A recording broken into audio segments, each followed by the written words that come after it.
Magandang araw po sa inyong lahat. Ngayon po ipapakita ko lang po itong ginawa po natin na easy to clean na Calandios oil mga boss. Nung tinestingan ko po kasi maraming langis. Ngayon susubukan naman po natin sa patak-patak system mga boss. Malakas pala yan mga boss pagka konti lang ang langis sa ilalim, yung kontrolado lang po.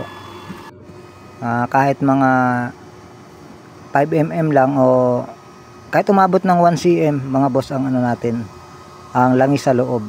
Malakas po pala, maganda pong gamitin. Hindi ko pa na itatiming yung hindi ko pa po na itatiming yung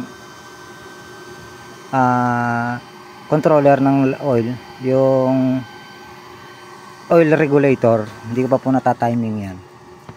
Kaya nung sinampulan ko po marami pong langis yun, kaya mahina. Ngayon po ay magpiprito po tayo ng tinapa.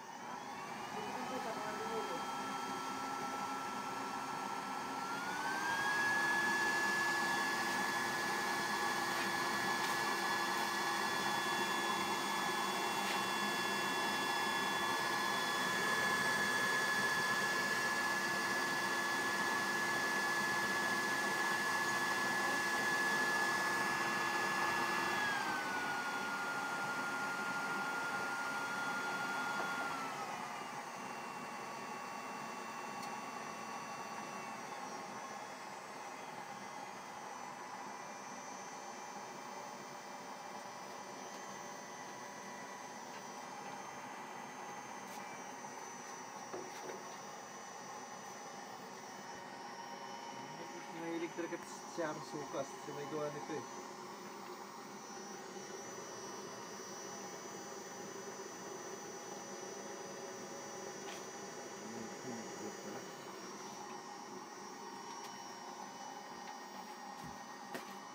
Today's video, tinapa no?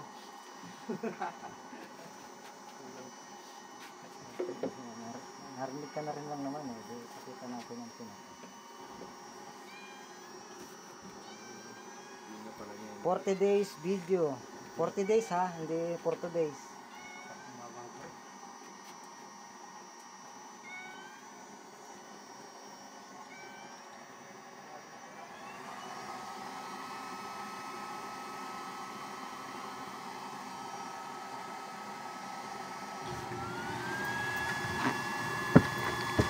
Ayan mga boss, napapalakasan po. Na ilalagay sa malakasan mga boss.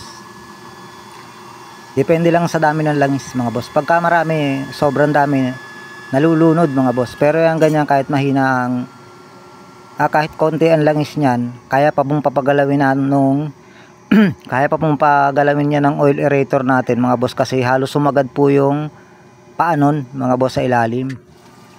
Kaya po wala pong carbon yan habang ginagamit. Pag natapos na, meron man konti lang, konting carbon lang. Malaking tulong na naman yan. Malaking tulong na naman boss yan sa mga sa gumagamit ng stove deuse oil. Bukod sa easy to clean, madali po siyang linisin, dala angatin mo nga lang. Ang lilinisin nyo pong carbon ay konti lang.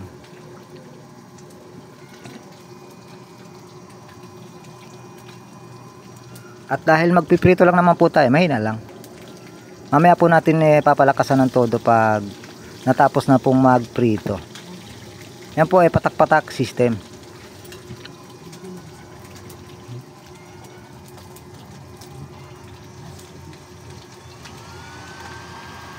Ipinapakita ko lang po na wala po itong pinagkaiba dun sa dati nating kalan mga bossing. Depende lang sa langis. Wag naman sobrang dami. Mas pabor kung konti lang, kasi naiinit ng chamber yung langis pag konti lang. Pag marami, matagal pa initin, mahina ang apoy.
Tapos na po tayo mga boss mag luto ng ulam.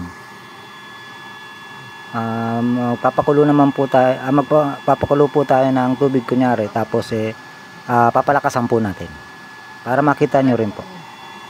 Sige, sige. Dalawahin mo na.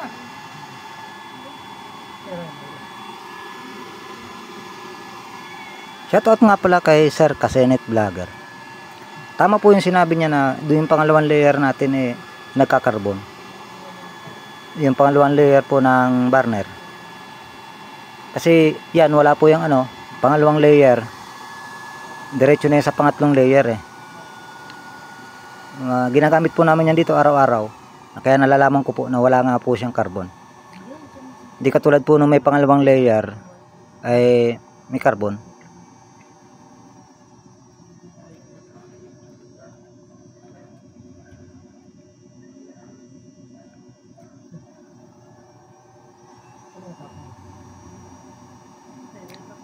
Pahinaan po natin mga bossing.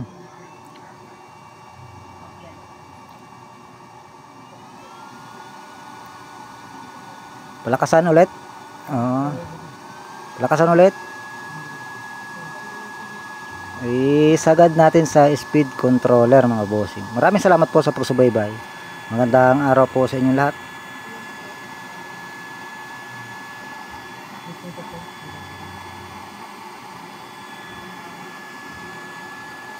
Yan po ang todo ng speed controller natin na 1.2 amps. Don't forget to like and subscribe.